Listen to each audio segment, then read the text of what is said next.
नमस्कार दोस्तों। बिहार सरकार का एक बहुत बड़ा फैसला आया है। यह फैसला अगर आप सरकारी नौकरी में हैं या आगे दूसरी सरकारी नौकरी की तैयारी करना चाह रहे हैं तो यह नियम आपके लिए बहुत ही जरूरी है। जैसे कि जो नया नियम आया है वो नया नियम बोल रहा है कि सरकारी कर्मचारी के लिए नया नियम क्या होगा। उसके बाद अब क्या केवल एक ही बार परीक्षा हो, इसमें कौन कौन से लोग जो होंगे एग्जाम दे सकते हैं, दूसरी बार एग्जाम का मतलब क्या होगा and who will be affiliated, मतलब किन किन लोगों को अप्लाई करेंगे। अब क्वेश्चन यह है कि आखिर नया नियम क्या है और इसका असर किन लोगों पे पड़ने वाला है दोस्तों।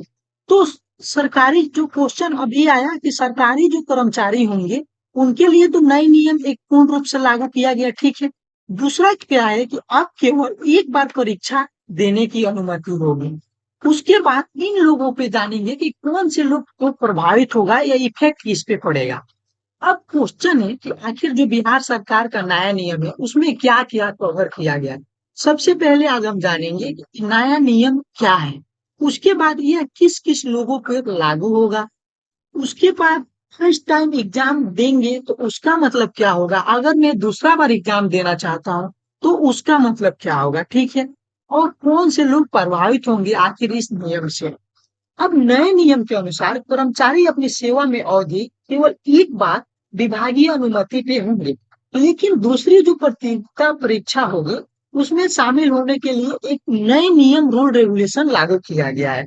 लेकिन क्वेश्चन यह है कि यह नियम हर एक कर्मचारी पे क्या समान रूप से लागू होगा, अगर होगा तो कैसे होगा, यह चलिए समझते हैं। जैसे कि अगर हम एग्जाम्पल की बात करें तो कोई एक जॉब है, ठीक है।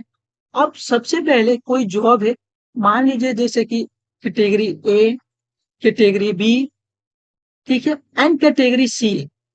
अब category A and category B जैसे 21 लोग पे लागू होगा। चलिए देखते हैं जो कैटेगरी ए हो रहा है एंड कैटेगरी बी, उसके बाद कैटेगरी सी।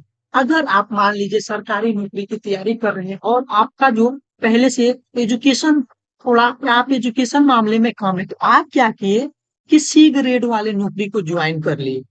अब सी ग्रेड की नौकरी ज्वाइन कर लिए उसके बाद क्या होता था कि आप अपने एजुकेशन को इम्प्रूव कीजिए, नॉलेज को इम्प्रूव कीजिए और ट्राई करते रहिए पोजीशन फॉर बी के लिए और पोजीशन फॉर ए के लिए कर्मचारियों के लिए। लेकिन अब यही नियम जो है डिफरेंट कर दिया गया, इसी के लिए क्वेश्चन लागू किया गया।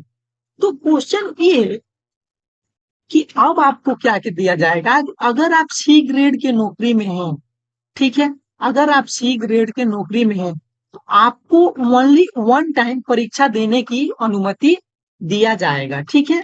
उसके साथ साथ अगर एक बार में आपका सिलेक्शन हुआ तो ठीक है, अगर नहीं हुआ तो आप इस पोस्ट के लिए दोबारा अप्लाई नहीं कर सकते हैं। अदरवाइज अगर आप अप्लाई करना चाहते हैं तो ये जो ग्रेड सी वाला नौकरी है इससे आपको इस्तीफा देना पड़ेगा। तो यह सभी पर लागू अभी तक तो ऑफिशियली नहीं हुआ है। उसके बाद एक बार एग्जाम का मतलब क्या है, आखिर आप जब एक बार एग्जाम दे रहे हैं तो उसकी मतलब क्या हो। सबसे पहले अगर बात करें एक बार एग्जाम वन टाइम परीक्षा का मतलब यही है कि अगर आप ऑलरेडी पहले से किसी पोस्ट पे कार्यरत है, ठीक है, अगर आपने पहले से मान लीजिए कि बी ग्रेड के पोस्ट पे कार्यरत है और मान लीजिए या टीचर पे है, ठीक है, बीपीएससी टीचर है या पीसीएस जो भी होते हैं।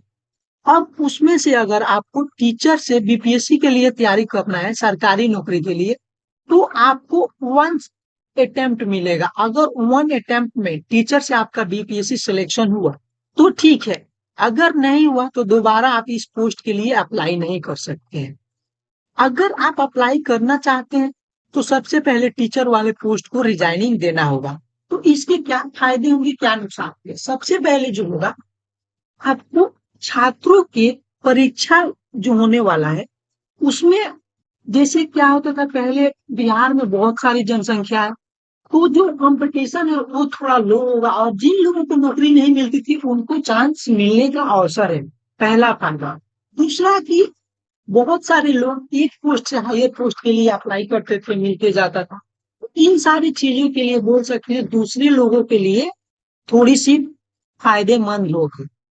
अब हम बात करते हैं दूसरी बार अगर आप एग्जाम देना चाहते हैं तो क्या होगा। तो दूसरी बार एग्जाम देने के पहले सबसे पहले आपको इस्तीफा पत्र यानी कि आपको जो है बोल सकते हैं कि उस नौकरी को रिजाइन करना पड़ेगा, ठीक है। सेवा से मुक्ति पहला काम करना पड़ेगा और पूर्व सेवा का अंत करना पड़ेगा, मतलब उसको खत्म करना पड़ेगा रिजाइन देके। उसके बाद नियमों का पालन होगा अनिवार्य। एंड जो भी मतलब आपके राशि है या जो उसका नियम न्यू एक क्या होगा कि अगर आप ये नौकरी छोड़ते हैं तो आपका यह शर्तें होगा, उन शर्तों को पूरा करना होगा। उसके बाद नियुक्ति पत्र जो होंगे उसको आपको भी सबसे पहले तो पुराने वाले जॉब को रिजाइन देना पड़ेगा और दूसरा परीक्षा आवेदन फॉर्म तभी आप अप्लाई कर सकते हैं नई भर्ती के लिए। उसके साथ साथ पूर्व सेवा का जो विवरण है आवश्यक देना पड़ेगा कि आप क्यों दे रहे हैं। उसके बाद उसका एनओसी चाहिए, एनओसी जो पत्र होता है उसकी आवश्यकता है।